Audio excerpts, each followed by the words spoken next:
Bien, vamos a dar inicio entonces a nuestra tercera conferencia magistral con la participación de Bill Veikko Pulkka, que es miembro del Departamento de Investigación de la Institución de Seguridad Social de Finlandia, y con la participación también de Jurgen de Wispilahti, investigador visitante de la Universidad de Tampere e investigador asociado del Instituto de Salud y Política Social de la Universidad McGill. En este caso será nuestra comentarista, y aprovecho para darle la bienvenida a la diputada federal Araceli Damián González. Ella es presidenta de la Comisión de Seguridad Social. Muchas gracias, diputada, por estar con nosotros. Bill Veikko Pulkka, miembro del Departamento de Investigación de la Institución de Seguridad Social de Finlandia, miembro de la Red de Renta Básica en Finlandia, y Jurgen de Wispilahti, investigador visitante de la Universidad de Tampere e investigador asociado del Instituto de Salud y Política Social de la Universidad McGill, y el nombre de su ponencia es Alcances y perspectivas de la experiencia de la renta básica en Finlandia. Bill Veikko Pulkka es estudiante de doctorado de la Facultad de Ciencias Sociales de la Universidad de Helsinki, especializado en el impacto social de la digitalización. Sostiene la tesis de que en un contexto de disminución de la calidad de trabajo disponible, es difícil concebir una sociedad digital justa sin un sueldo básico y universal. Ha escrito diversos artículos relacionados con los efectos adversos en el mercado laboral y la seguridad social. Actualmente labora en el Instituto de Seguridad Social de Finlandia, en donde promueve la alternativa de la renta básica en ese país. Es investigador del Instituto de Salud y Seguridad Social y del Consorcio para la Investigación para la Equidad en la Salud de la Universidad de McGill, imparte cátedra en las facultades de Filosofía y Ciencia Política. Ha sido académico del Trinity College de Dublín y del University College de Dublín, invitado de la Universidad de Montreal, en las Universidades Autónomas de Barcelona, de la Universidad de Oxford, de la Universidad Católica de Louvain, de la Universidad Nacional Australiana y de la Universidad de Columbia. Su trabajo se especializa en el estudio de la teoría de las políticas públicas, principalmente en los aspectos filosóficos y políticos de las políticas sociales, del diseño institucional, y especializándose en cuestiones de renta básica y universal, equidad en el acceso a la salud y salud pública. Ha contribuido con ensayos de libros sobre estos temas. Actualmente es investigador visitante en la Universidad de Tampere, Finlandia, donde imparte con Antti Halmetoh la clase Renta Básica y Universal, nuevas posibilidades en la política del Estado de Bienestar. Escuchemos primeramente a Bill Veikko Pulkka y después daremos la lectura de la semblanza de Jurgen. Adelante.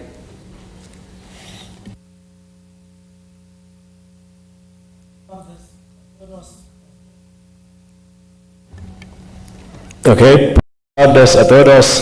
As mentioned, my name is Ville Veikko Pulkka and I work as a researcher at the Finnish Social Insurance Institution, Kela. Kela leads the preparation of the Finnish basic income experiment and also based the current basic security benefits to the people. Before I start, I would like to thank the organizers for this unique opportunity to come here to Mexico to give a presentation on this topic. If you have any further questions after this session, do not hesitate to come to us and we will sure answer your questions. I have divided my presentation into 3 parts. Maybe we can see them there. So firstly, I'm going to tell you shortly about the background for the experiment. Secondly, I will go to the essential findings of the preliminary study that was published 3 weeks ago, so 30th March. And finally, I will come to the recommendations of the research group. So what we recommend to our government for the experiment. After this, Jürgen will continue and put my presentation into a wider context, and I will concentrate now more on the so-called cold facts of the Finnish basic income experiment. Slide. So the basic income is not that new idea in the Finnish politics. It has actually been discussed since 1970s. But still it is fair to note that before the reference was made to a basic income experiment in the governmental program of the centre-right wing government of Prime Minister Juha Sipilä, it wasn't taken as serious or feasible policy. Like basic income, also the Finnish Nordic welfare system is based on the principle of universalism. This means in practice that we have quite extensive social security and free or quasi-free public services. However, even though the Finnish system is universal, it doesn't mean that the current benefits would be unconditional. In opposite, since mid-1990s, many government, or better to say, all the governments have been pursuing the so-called activation policies, which has meant stricter sanctions and obligations, especially for the unemployed people. This is why few expected to see a mention of basic income experiment in the governmental program of the centre-right-wing government. So short about our timetable, if everything goes right, the basic income experiment should be launched in the beginning of 2017. The experiment should last 2 years, and the results will be analyzed in 2019. As I mentioned already, the preliminary study was published 30th March 2016, and now we are waiting for the response of our government. They will do some decisions how to continue, and then we continue our research on the experiment, and 15 November we will know what kind of model will be in the Finnish basic income experiment that will be launched in the beginning of next year. As I mentioned, the Finnish system is universal, but still it's means-tested, and currently a number of means-tested benefits are paid in addition to each other. And as a result of this, there's a joint effect that there are a lot of different work disincentives for people. And because of this, the government's main target for the basic income experiment is to diminish these disincentives in social security. In other words, to increase employment by emphasizing labor supply. And if we think this target to increase employment by emphasizing labor supply, it must be seen as a political continuation of the activation policies pursued in Finland since mid-1990s. Also, at the same time, with the experiment, the Finnish government have been implementing stricter sanctions and obligations for the unemployed people. So, at first, of course, this experiment could look like a paradigm shift, but in this specific Finnish political context, it should not be seen that way. So next slide. So how can we measure these incentives in social security? Firstly, we can divide these disincentives into non-economic and economic disincentives. When we talk about economic disincentives, we usually talk about unemployment traps and income traps. Unemployment trap means a situation when a person does not have incentives to participate in labor markets. Indicator for this is called participation tax rate, and when this is higher than 80%, a person is thought to be in an unemployment trap. This participation tax rate implies how much your gross salary is diminished by taxes, lost benefits, and earnings-related service charges. In Finnish case, for example, daycare charges. Then we can also talk about income traps. This means economic disincentives to increase your workload. Indicator for this is effective marginal tax rates, and when this is higher than 70%, a person is thought to be in an income trap. Effective marginal tax rate implies how much your gross salary is diminished if you increase your workload. Then we have also these non-economic disincentives. Those are usually called bureaucracy traps. These are mostly psychological disincentives, and these results from the means testing in the current system. Due to this, there are a lot of delays reporting and falling through, in the worst case scenario, even falling through the social security net. Especially, this is a problem if you want to work as a part-time basis or go into self-employment. So our research work on the basic income experiment is based on the assignment handed down by the Prime Minister's office. This assignment outlined 4 different options to explore and develop. The first choice was so-called full basic income, which means a model in which the level of basic income would be high enough to replace almost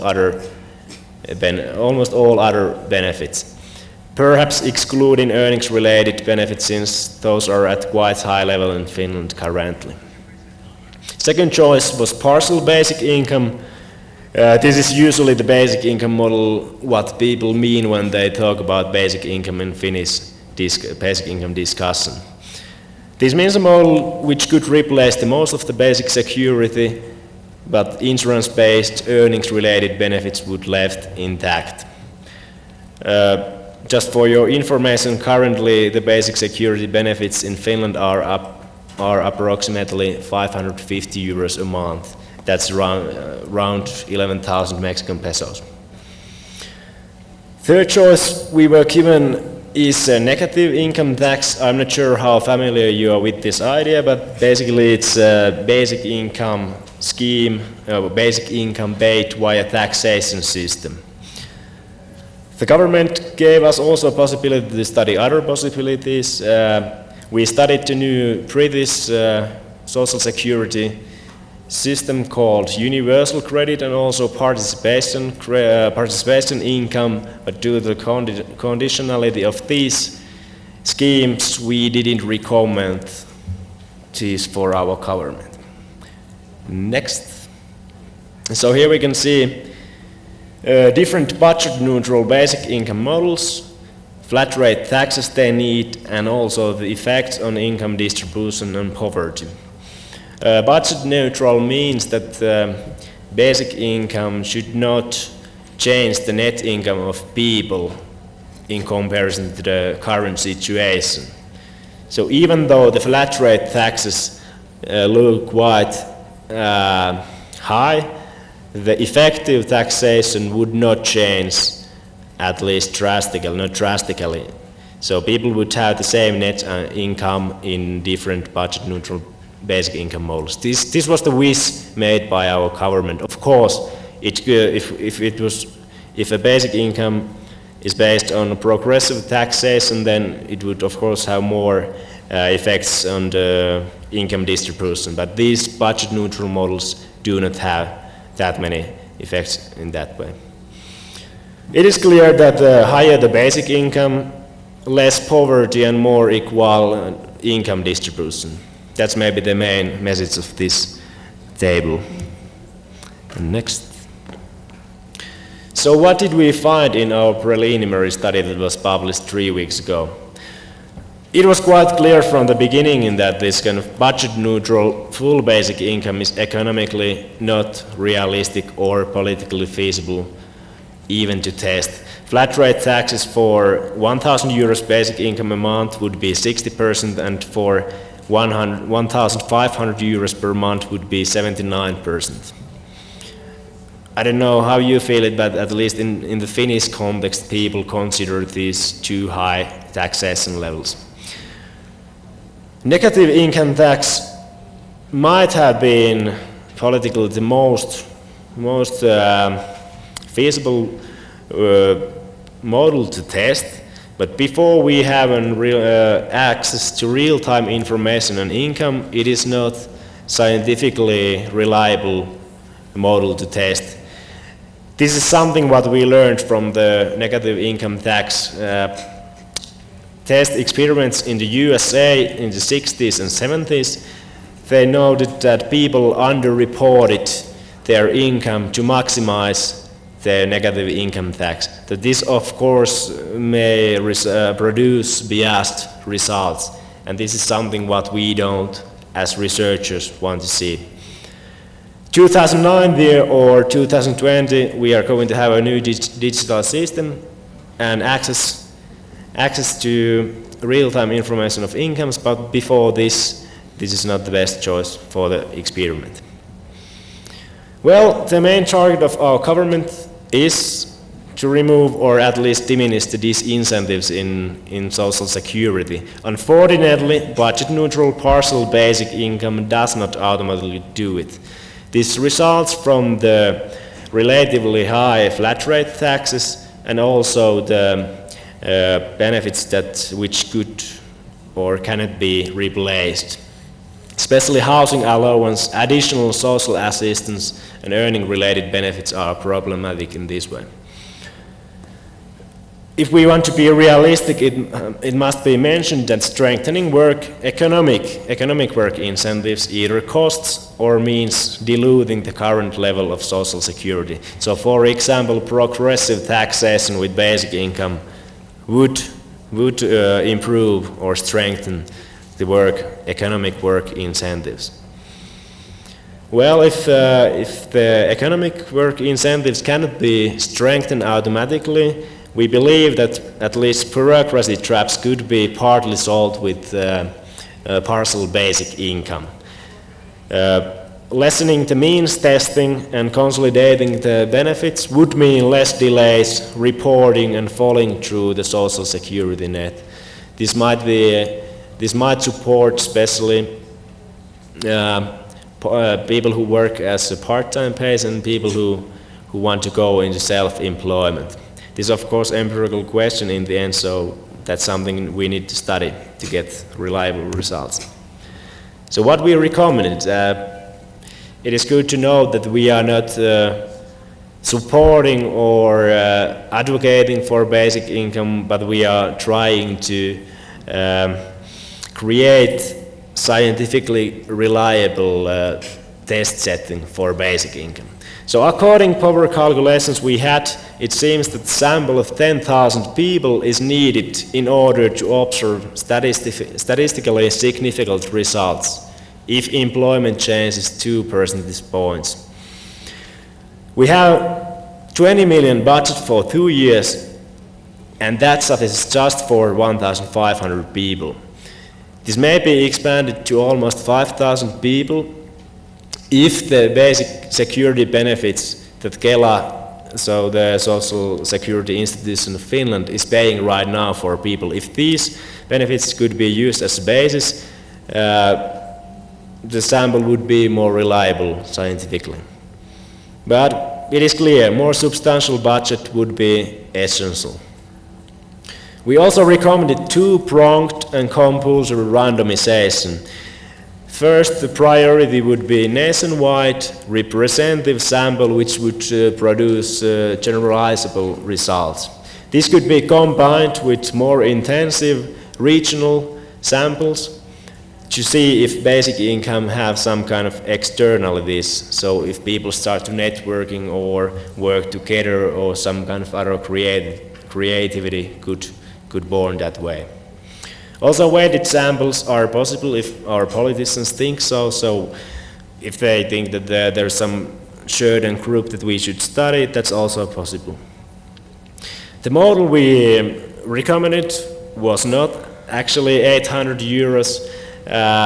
We recommended minimum 550 a month, since this is the current level of the Finnish basic security benefits, approximately. This would be also economically the most realistic option, and I think also politically.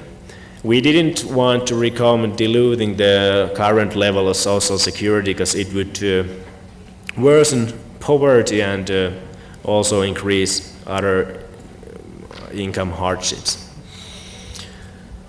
Ideal situation would of course be that there are different amounts and levels, and this was also the case in the negative income tax test experiments in the USA in the 60s and 70s. There are of course also legal preconditions for the experiment, especially the principle of equality in the Finnish constitution has its own preconditions. This may limit especially the number of models we can test.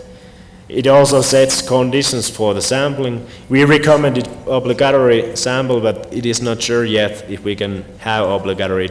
It may be that constitutional preconditions pushes us to have a voluntary basis sample.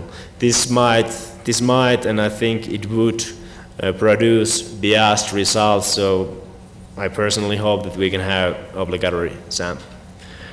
Constitution also guarantees the right to basic income security, so this is also one reason why diluting the current level of social security would not be possible. But in the last resort, it will be the constitutional committee that works under the Finnish parliament that decides if the experiment is possible or not. They won't tell it before we start to write a new law that is also needed. The experiment must be written. It has include all the details what will happen during this 2 years experiment. Also, European Union law and social laws affect the experiment, but these are not the main obstacles in my humble opinion. Well, to conclude, is basic income worth the experiment?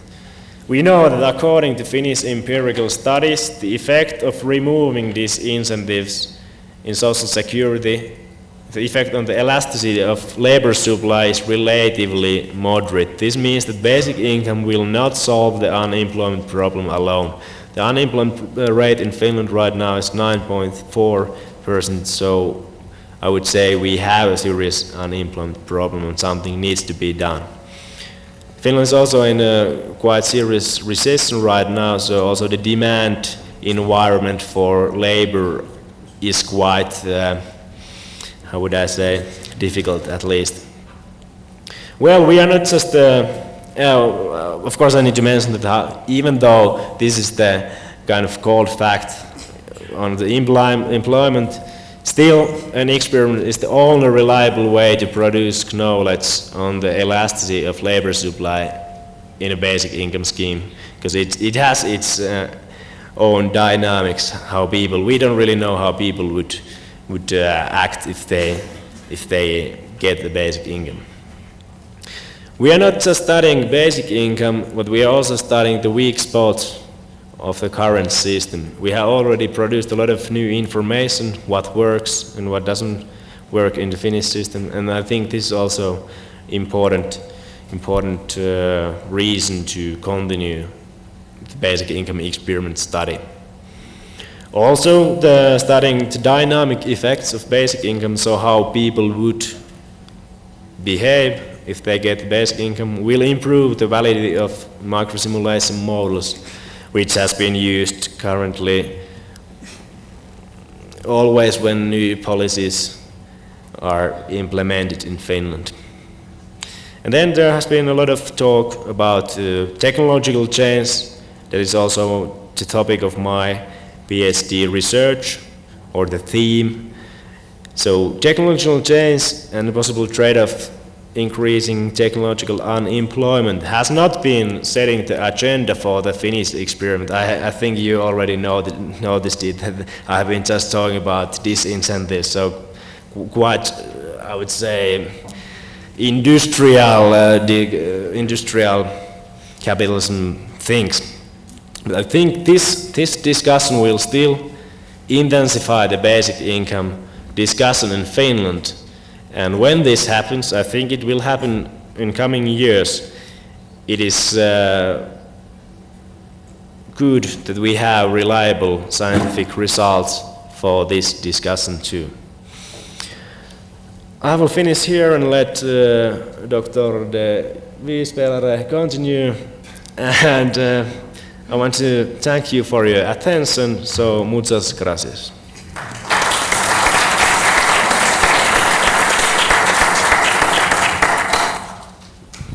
Vamos a darle entonces la palabra a Jurgen de Wiespelare.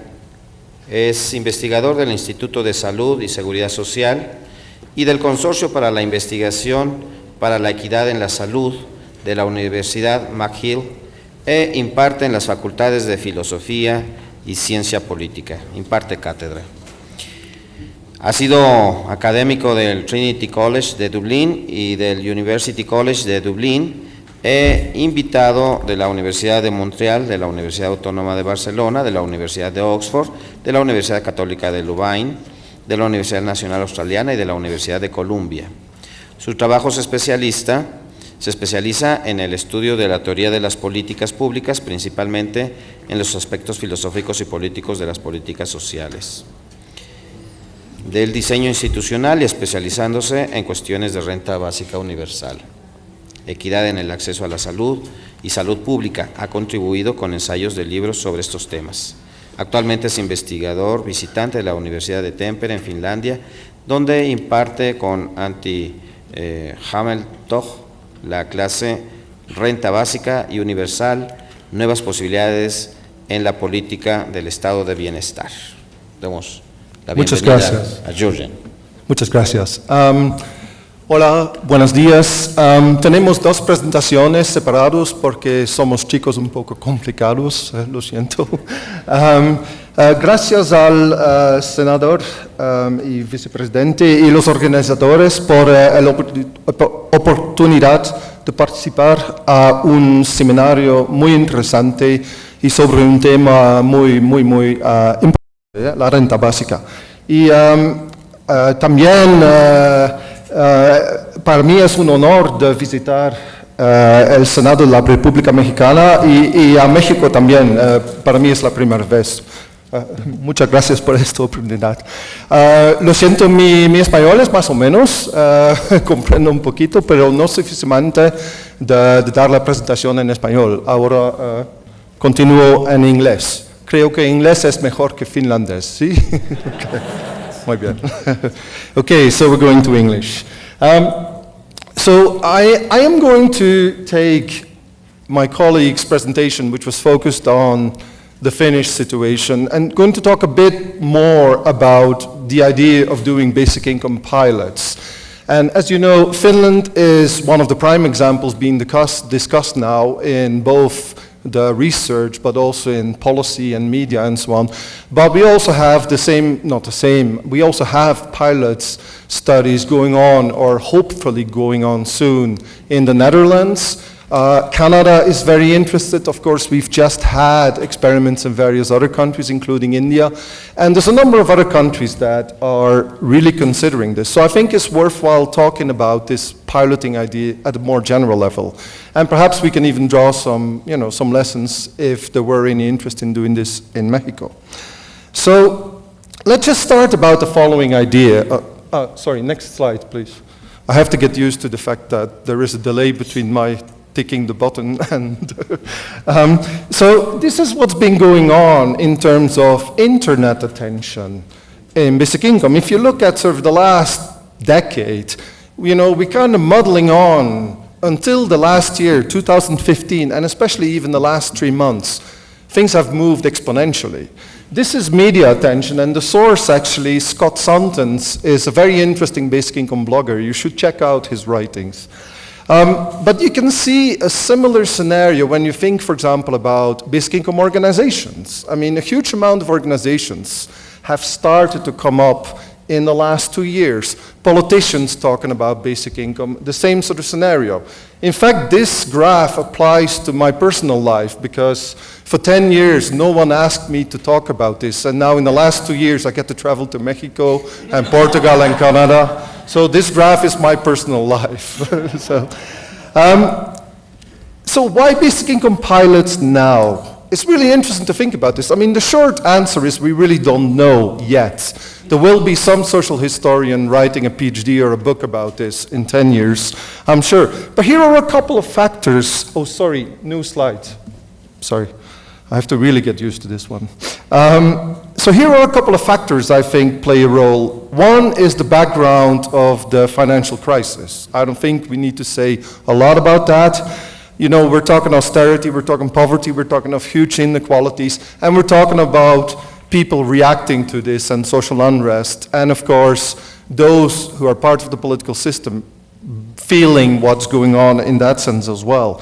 We're also, a second factor could be the growth of evidence-based policymaking, which, you know, is something that actually people still think is controversial. I mean, it's still an open question whether governments are really, really motivated by evidence or whether this is just something that floats at the surface. But it is a lot being talked about, so, you know, a lot of the basic income experiments definitely fit in there. We have a number of attention-grabbing events that happened in the last years. I mean, Switzerland, you know, my view on Switzerland is that even if they don't get the basic income, they served the world by putting basic income on the map, very much. I mean, if Switzerland wasn't there, I don't think me and Ville-Veikko and anyone else would be sitting here. That's simple. Of course, India, the pilot projects have helped a lot. Finland, of course, is hugely on the media, Netherlands, and we can start adding more countries. The commentator, sorry, I forgot his name, the previous commentator mentioned Canada, which happens to be a country that I'm very much involved in as well, and so this is absolutely true. Canada is going to be very interesting in the future. France is going to be another one. And again, who knows, maybe Mexico. You know, I invite you to consider this very seriously. So we have media attention, that promotes policy attention. And you know, people kind of like this idea of learning from examples that's happening in other countries, which is why Professor Olli Kangas, who is heading the basic income experiment, basically doesn't sleep because he has to answer the phone of people asking questions from all over the world. So another factor is the increase of movements, of actual organized groups promoting basic income should not be underestimated. I mean, we see the Swiss actually are another great example of how you can be creative. I mean, dumping money on the square, coming up with the largest, poster. I mean, those are things that grab attention, but they also put pressure on it. And finally, here is something that I think is very, very important. I think basic income pilots are really a political compromise between doing nothing and going some way to implementing what many people still think is a radical idea. So if you were to push for the policy right away, you get a lot of resistance. It seems that piloting is this nice middle way where, some governments basically say, look, the only way we can shut up all these people constantly saying that we have to have basic income, we'll give them a pilot at the very least, right? And then we'll see how it goes from there. And if you think that's a slightly cynical way of looking at things, I'm afraid that's just me. I'm a very cynical person. So why should we conduct next slide, sorry, thanks. Why should we conduct a basic income pilot? There's actually 3 very different reasons to do this, and they're often confused, so it's worthwhile just putting them separately. The first one is the one that Ville-Veikko has been talking about. We do a scientific field experiments. So there are things that you can only really discover scientifically by putting people in an actual context and measuring what they do compared to a control group. So we have a treatment group, we have a control group.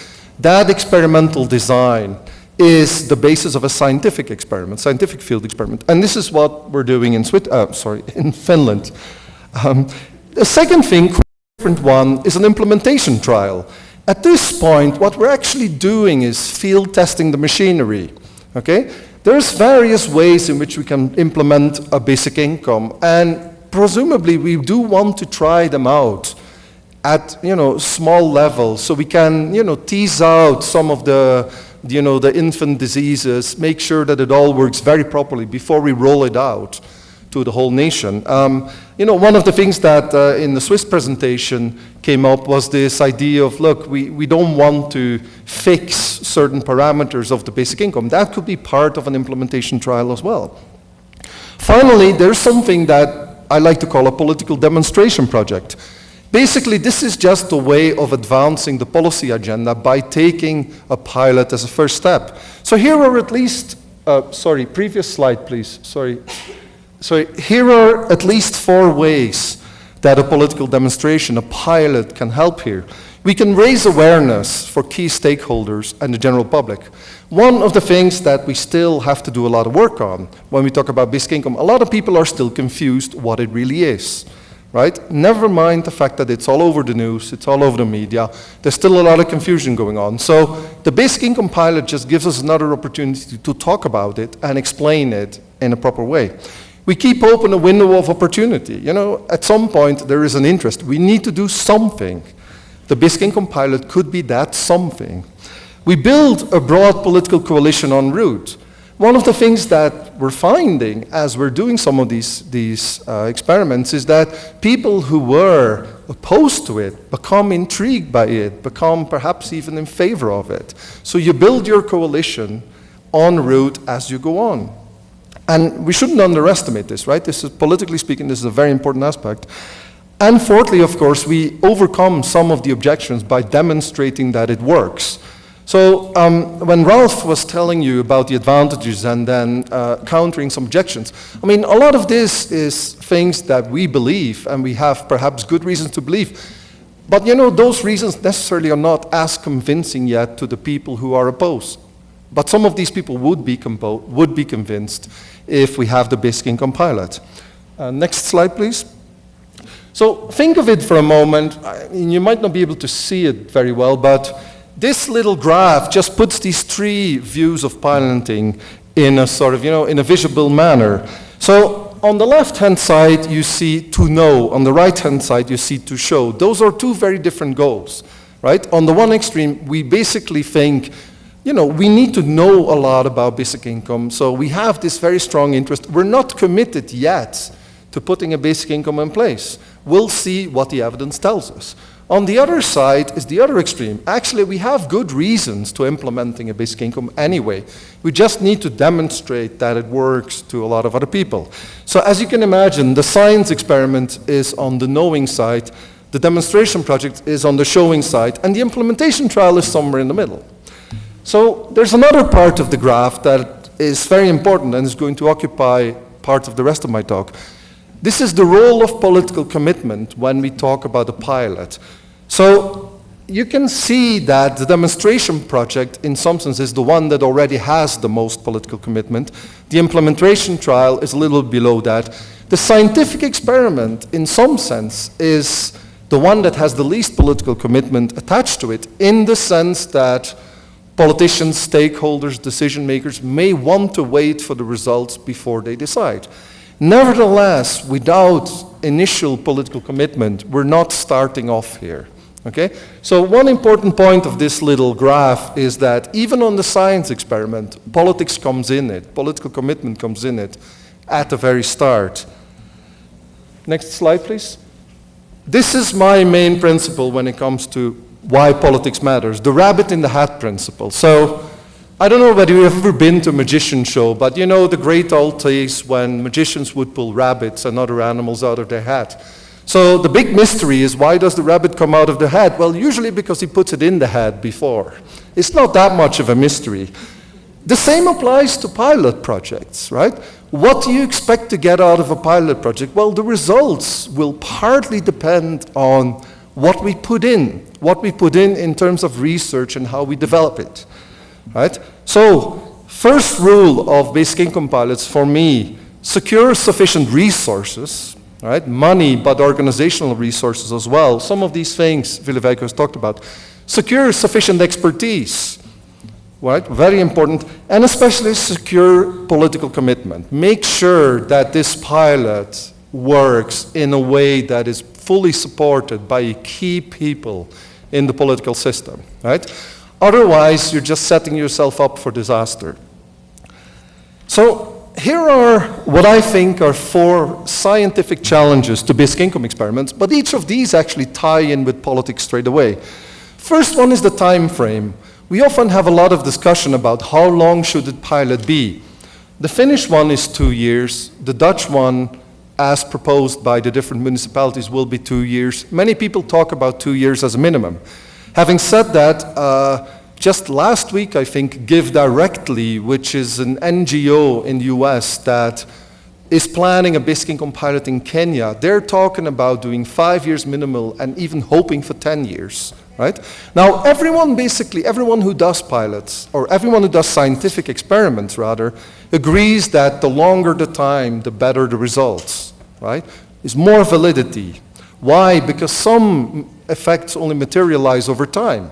Some effects will only materialize if people have the sense that the security that they have through the basic income goes on over time. So doing an experiment in a very short time is a problem. Now, having said that, time frame, there's an obvious consideration here. It's going to cost a lot of resources, it's going to cost a lot of money. Adding an extra year to it means we need to have the political commitment. The same sort of applies to selection or the size of your groups. How much of the population can you experiment on, so to speak? The more you do, the more money you need. Ville Veikko gave the great example of the Finnish experiment now. The initial aim was 10,000 people. That's what we would like as part of the scientific scenario, but with the current budget commitment, we're not going to get there yet, right? So clear issues there. I want to mention two other ones. In a field experiment, you don't just play around with the target population. You also play around with environmental factors. And this is something that's often underestimated. So it makes a difference. Just think about this for a moment. It would make a difference if you implement a pilot project randomized over the whole country, which effectively means that, perhaps 1 in 2,000 people in a given place gets a basic income. Imagine now a different scenario where, say, 20% or 50% of a particular municipality has a basic income. Suddenly, you're interacting with your neighbors who also are basic income recipients, and so on and so forth. Very, very different effects. We see this in other types of policy experiments, right? So my suggestion, a very strong suggestion, is that we need to seriously experiment with the network effects of a basic income. We can only see what a basic income effect would be if we start varying the environmental factors. Use an experiment on that as well. It's a unique opportunity. But again, the more we want to do this, the more different, say, regions or municipalities we need to get involved. This will cost money. It also will mean, getting more involvement of local politicians or administrators and so on and so forth. So it's not just about money. Resources is also being able to collaborate with the people on the ground in a very proper way. So big challenges. Final point, selection of effects and measurement indicators. So one of the classic things, this happened in negative income tax experiments back in the 70s as well. We look at employment, which is great, is very important. But then there's all these other things that we're really interested in finding out. So it would be a shame, once you are committed to having an experiment for 2 years, or ideally more, not to start measuring some of these effects. Health impact is an important one. I actually want to say something. Next slide, please. I want to say something about this health impact agenda. We have a lot of information, a lot of studies showing that poverty, low income, is negatively associated with health, right? Actually, a study that came out only 2 weeks ago, the Journal of the American Medical Association, found that in the US, over 10 years, in the US over, I think 20 or 25 years, there's actually a 10-year difference in mortality rates. So they looked at 25 years worth of data. They checked between the top 1% and the bottom 1% of people in the income sphere. They found a 10-year mortality difference with women, 14 years with men. Basically, if you're in the top 1%, you live on average 14 years longer than the bottom 1%. Now, this is US, but the same information we find pretty much in every country, and I would be surprised if Mexico wasn't exactly the same, right? So here is the thing we don't know. We don't know the exact mechanism. We know that money matters for health, but we don't actually know how it matters, which means, in principle, there would be multiple types of income support schemes that could help: conditional cash transfers, basic income, social security, and so on and so forth. All of them would be helpful for health. So one of the things we need to do is we need to start looking at this properly. We need to start thinking about what is it that makes basic income different from other types of income support. So here are just 5 effects. I have a pure income effect, how much you can buy, but we have a security effect. You know, knowing for sure that this income is not just this week, but the next and the next month, and so on and so forth. We have a no stigma effect. You know, dignity, social status. Research shows that, you know, not experiencing stigma reduces stress, reduces cardiovascular disease, and there is your health impact, right? The same with the security effect. We can think about equality effects. A lot of research showing that more equal countries are more healthy countries, right? Independent of whether they're poor countries or rich countries. And we can think about an opportunity effect. Perhaps basic income is on the pathway to getting a sort of a different kind of life, the sort of life that makes you more healthy. These are 5 possible effects. I'm just putting hypotheses here, right? We don't know this. We don't have the evidence yet. So we should use these pilots. We should use the experiments to check on this, right? Because health, I think personally, is a very, very important aspect of the justification of a basic income, if this turns out. Final point, final slide. I want to go, next slide. I want to go over just 4 specifically political challenges to basic income experiments. Things you need to keep in mind and why it's important to have this political commitment. The first one, we need ongoing political commitment. We need to have commitment that goes between preparation, experiment, evaluation, and further on. Think about the Finnish case. You know, we put in a report. We're waiting for recommendations. We'll do a final report. We start the experiment in 2017, 2 years. Then 2019, we have an evaluation. Let's take that, takes what, 6 months? Then the government has to decide what to do. I mean, that's 3 years and a bit. I mean, that's like a lifetime in politics. Loads of things can happen in 3 years, right? So one of the challenges is to secure somehow commitment all over the place. That goes on. One of the things we know from the history of pilot experiments in basic income, Manitoba, for example, the Mincom experiment in the early 80s in Canada, they did the actual experiment, and then the money ran out on the analysis. The politicians weren't interested.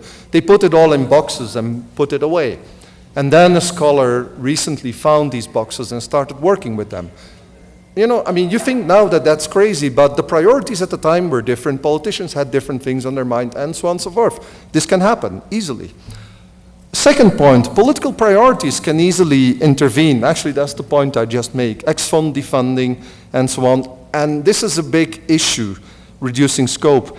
The long time frame is not just a problem for the science, it's also a problem for the politics, right? And here is one thing that we really have to think about carefully. How do you reduce the temptation to come up with all sorts of evaluations while the experiment is still ongoing? Actually, the Finnish case was even better. People were speculating on the results of the Finnish case while we were still preparing the actual experiment. The experiment hasn't happened yet, but if you look at the media, there's lots of speculation of what will happen. I mean, this is how crazy it gets, but we get the pressure, right? I mean, especially now in the society with social media, lots of pressure on everyone to come up with points, right? This is, by the way, not just a complaint to the political system. You know, basic income advocates are the first ones to keep pushing on this, right? So we need to find a way to manage this. And then a final point, very important, a lot of these experiments will come up with what I call qualified results. You know, scientists will say, well, under these conditions, we know this, and so on and so forth. We have some reasons to think that it's valid within this range, and so on and so forth. But that's not what you want to hear when you're in a movement or you're a politician, and so on and so forth. You want to know whether this works, yes or no. But that's a political evaluation. So one key lesson is you can do as many experiments as you like. At the end of the day, this is going to feed into a political debate, and ideally a democratic public debate anyway. So don't just throw away your values yet. They will pop in once we have the science sorted, right? Okay? So with that, final slide, sorry. With that, I just want to kind of conclude with this to say that basic income experiments at the moment, there's a unique opportunity to engage with them. They're happening in a few places, or they look like they're going to happen anytime soon, and a lot of other places express interest.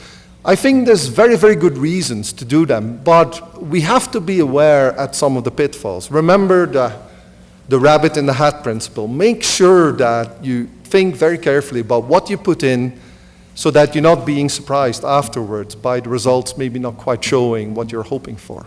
So, and let's hope that to some extent, I mean, I'm genuinely interested in, and hopefully in the next months, year, to perhaps learn more about how the debate is going in Mexico. And, you know, who knows, perhaps you are interested in implementing one of these in your own country. So, thank you very much. Muchas gracias.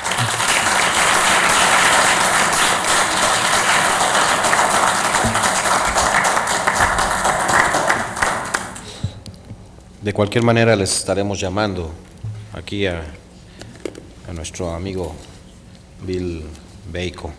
Como le hacen y no lo dejan dormir, le llamaremos también. Vamos a dar la palabra a nuestra comentarista, la diputada Araceli Damián González. Ella es presidenta de la Comisión de Seguridad Social, secretaria de la Comisión de Desarrollo Social e integrante de la Comisión de Vigilancia de la Auditoría Superior de la Federación en esta 63ª legislatura en la Cámara de Diputados. Ella es profesora investigadora del Centro de Estudios Demográficos, Urbanos y Ambientales del Colegio de México desde 1990 y colaboradora semanal en el periódico El Financiero. Obtuvo su doctorado en Economía de la Urbanización por la Universidad de Londres, Inglaterra. Es integrante del Sistema Nacional de Investigadores, nivel 2, y fue acreedora del Premio Nacional de Periodismo Antonio Sáenz de Miera en el 2004, en la categoría de Artículo de Fondo. Ha estudiado la pobreza desde diversas perspectivas, como el impacto de las políticas económicas en los niveles de vida de la población, la crítica de los métodos de medición de la pobreza desde una perspectiva de derechos humanos, la evolución de esta en México y América Latina y su relación con el género, el mercado laboral y el uso de tiempo. Entre sus publicaciones destacan los libros Cargando el Ajuste, Los Pobres y el Mercado de Trabajo en México y Pobreza en México y el Mundo, Realidades y Desafíos. Bienvenida y gracias, diputada Araceli Damián González. Gracias. Bueno, pues muchas gracias al senador Luis Sánchez, al Instituto Belisario Domínguez, a la CEPAL por la invitación. Pues yo estaba programada para el día de mañana originalmente, pero bueno, hay un seminario precisamente ahorita en México.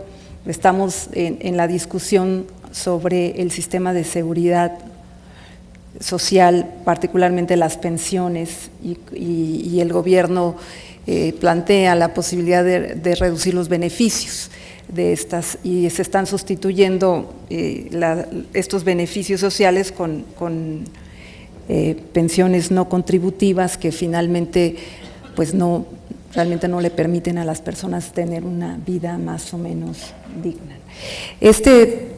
Al mismo tiempo, bueno, mañana se presentará una iniciativa que también acabamos de presentar en la Cámara de Diputados en este tema, reconociendo que hay también ya otras iniciativas que han estado dando vueltas en México y que efectivamente todavía no tenemos el consenso político, que es en la parte donde más tenemos que trabajar, pero creo que tenemos ya un avance en el sentido de que hay este tipo de foros, que están estos organismos como internacionales como la CEPAL promoviendo estas ideas, el propio Consejo Nacional de Evaluación de la Política Social, el Coneval, que es el órgano encargado de medir la pobreza, también en las últimas evaluaciones sobre la condición de vida y de pobreza en México ante el fracaso de las políticas sociales,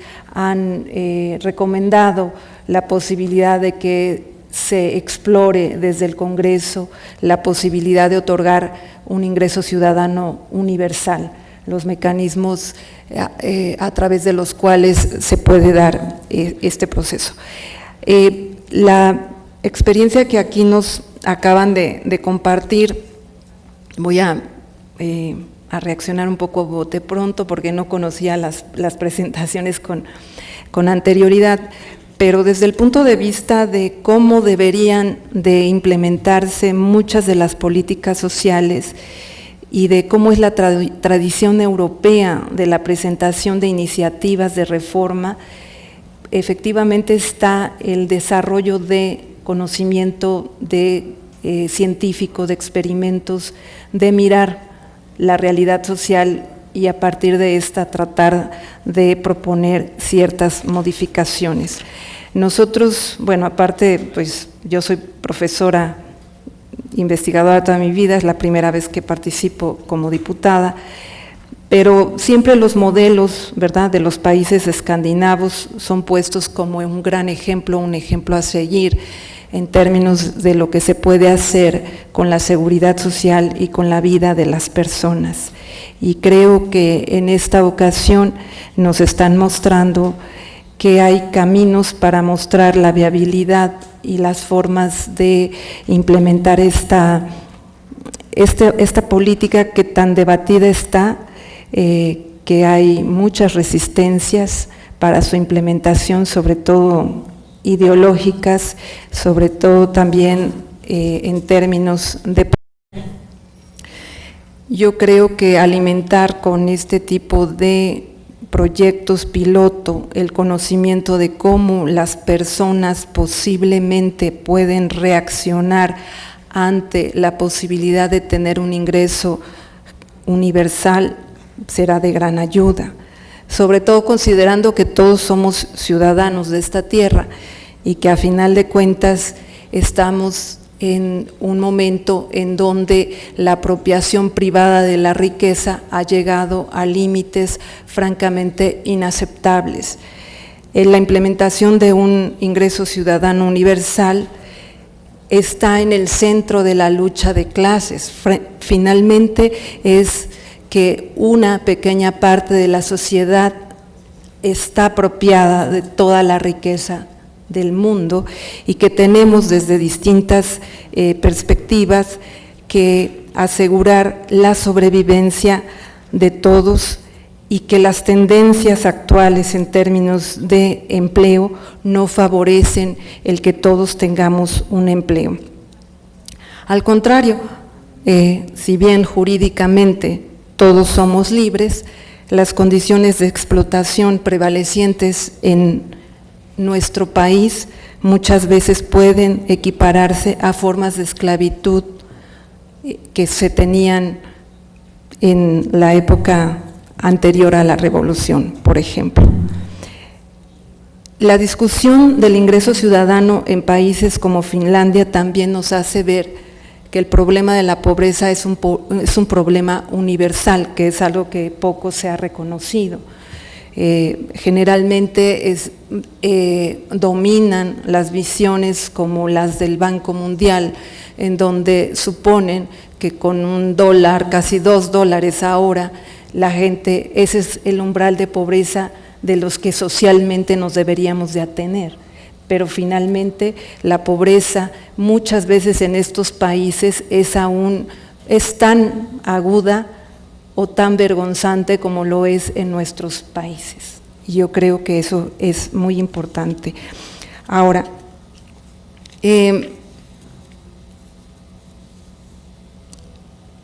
un elemento fundamental y que quizás puede surgir, digamos, una mayor resistencia a la implementación de este tipo de políticas como el ingreso ciudadano universal, es que a final de cuentas, como bien se decía en la exposición anterior, no se trata tanto de un problema de redistribución de la riqueza, lo que se lograría redistribuir comparativamente del tamaño del pastel es relativamente poco. Lo que estamos hablando es una redistribución del poder. Creo que es de ahí de donde emana la mayor resistencia y de donde mayor trabajo tenemos que hacer. Porque a final de cuentas es una cuestión de poder entre clases e intrafamiliar también. Hay esta cuestión de la mujer que finalmente es la dependiente generalmente del hombre, o bien ahora también los jóvenes que ya no tienen acceso a los empleos y menos empleos bien remunerados. Ahora, mientras que no vemos tan mal que las personas adultas que ya trabajaron un tiempo reciban una pensión, o que algunas mujeres que no han podido participar en el mercado laboral se les otorgue un ingreso, consideramos que los individuos que tienen la capacidad de trabajar no deberían de recibir dicho ingreso, sino solo y únicamente si sudan, ¿verdad? Se ganan el pan con el sudor de su frente. Y en realidad es reducir al individuo a una bestia de trabajo. Finalmente, el ser humano es más allá de ese trabajo parcial del cual el capital nos pide que participemos. Estamos en una etapa de la vida en donde el ser humano es absolutamente universal. Llegamos a Marte, tenemos los desarrollos tecnológicos más avanzados, pero como individuos estamos absolutamente parcializados. La mayoría de las personas trabajan en empleos que no les permiten desarrollar sus capacidades humanas. No sabemos de lo que somos capaces como sociedad. Una vez que tengamos este tipo de beneficios, una vez que los seres humanos puedan desarrollar todas sus capacidades humanas.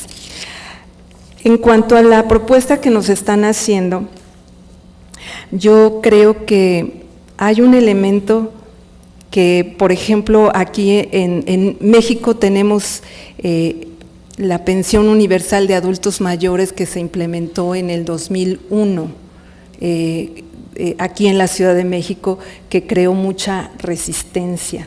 Esta era sobre todo para personas de 70 años y más en un inicio, y se decía que era un desperdicio, que los recursos no iban a alcanzar, que no era justo, cuando finalmente la mayoría de las personas que lo iban a recibir sí habían trabajado y muchas de ellas eran mujeres.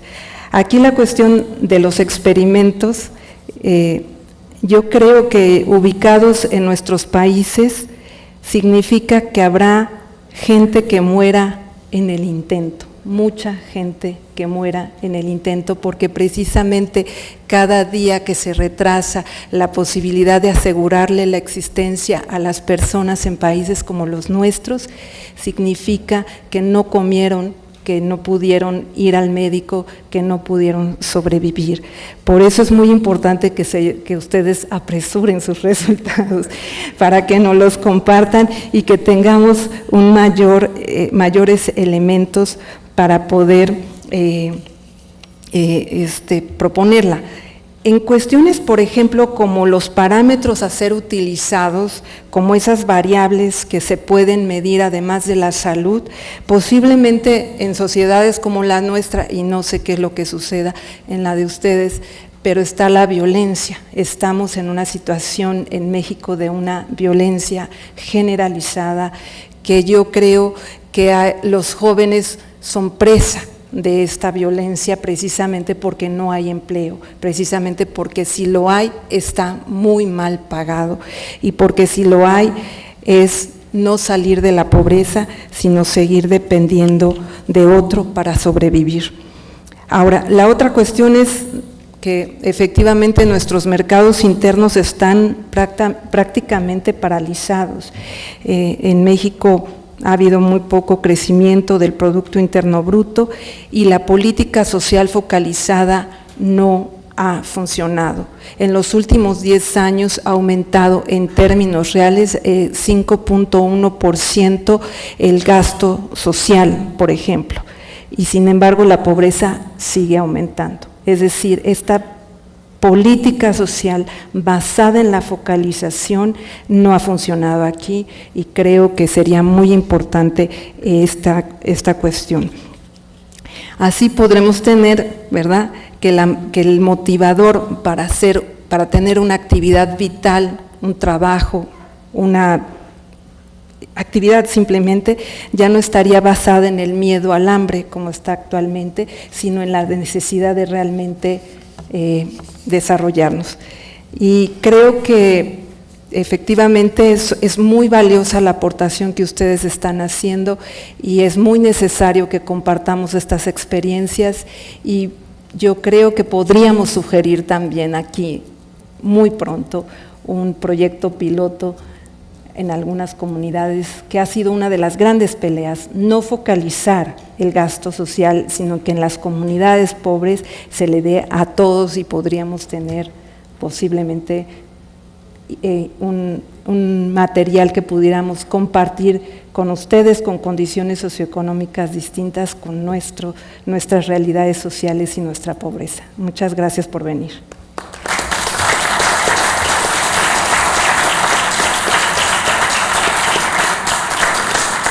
Muchas gracias, diputada Araceli Damián González. Gracias por su participación, por su opinión. Vamos a darles un reconocimiento también a nuestros amigos ponentes de Suiza, a Wilweiko Pulka. Gracias por participar.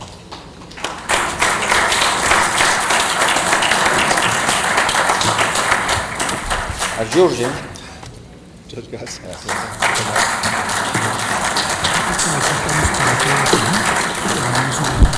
Sí, para abajo.